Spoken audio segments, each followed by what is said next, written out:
السلام علیکم ورحمۃ اللہ وبرکاتہ۔ دوستو، میں امید کرتا ہوں کہ آپ لوگ خیریت سے ہوں گے۔ اللہ پاک ہم سب کو سلامت رکھے، خوش رکھے۔ دوستو، میں آپ سب سے ایک گزارش ہے کہ آپ سب نماز نہیں پڑھ رہے ہیں تو آج سے نماز پڑھنا شروع کر دے، کیونکہ مرنے کے بعد پہلا قبر کے اندر سوال ہوگی من ربک، تمہارا رب کون ہے؟ اس وقت ہمارا نماز ہی کام آئے گی، اسی لیے پہلے سے تیاری کریں۔ چلیے شروع کرتے ہیں۔ بسم اللہ الرحمن الرحیم۔ حدیث نمبر 100 ابو ہریرہ رضی اللہ تعالیٰ عنہ سے روایت ہے، انہوں نے فرمایا، میں نے رسول اللہ صلی اللہ علیہ وسلم سے علم کے 2 ظرف یاد کیے، ان میں سے ایک تو میں نے ظاہر کر دیا اور دوسرے کو بھی ظاہر کر دوں تو میرا یہ گلا کاٹ دیا جائے۔ فائدے: دوسرے ظرف کا تعلق برے حاکموں سے تھا،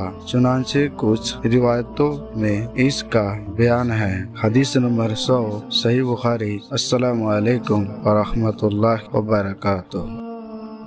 اللهم صل على محمد وعلى آل محمد كما صليت على إبراهيم وعلى آل إبراهيم إنك حميد مجيد۔